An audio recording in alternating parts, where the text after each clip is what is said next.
All right, back with a Fox News alert. So the travel ban that President Trump tried to put in place, there's news on it tonight, but is it good or is it bad? It kind of depends on who you ask. So here now to explain it all, Judge Andrew Napolitano, Fox News senior judicial analyst. So, we've been going through everything that's been coming across. We had a decision from the Supreme Court of the United States 30 minutes ago, so I got to give you a little bit of background. Yeah. This is the second executive order, which was interfered with by a Hawaii federal judge and then by the Ninth Circuit. And then the Supreme Court said, we're going to keep the travel ban in place except for people from the 6 countries that the president wants to bar who have, quote, bona fide relationships, closed quote, with Americans.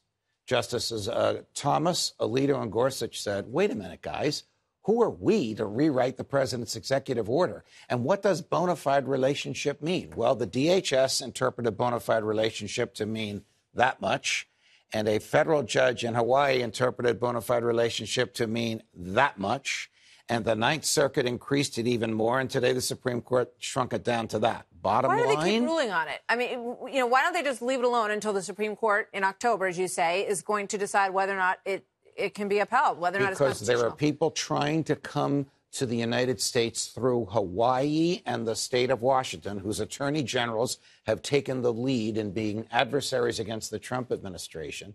And those states are trying to help those people get in the country by unique and creative interpretations of what the Supreme Court has done. So the decision tonight, which is unsigned and we don't know what the vote is, let's stay in place the whole that the Supreme Court wrote in the president's executive order, which was expanded by the Hawaii federal judge to include relationships like a job offer or a college admission. It doesn't have to be a blood relative. So if you are from one of those countries, say you're from Syria, right, and you want to come here to study and you have relatives here, you're okay? Yes. If you have a job offer here, you're okay. If you have an offer to give a speech here, you're okay. If you have an offer of admission to any... You have an offer to come give a speech here? At a university, yes. Okay. That's part of the exception to the ban crafted by the judicial branch of the government. So is this a win for the president or a setback?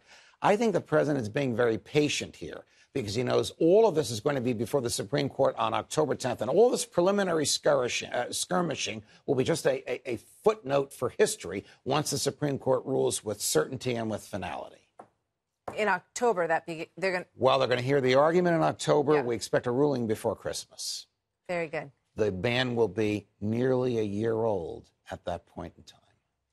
It was the first thing he did. One of the first things he did. First thing he did Yes. after January 20th.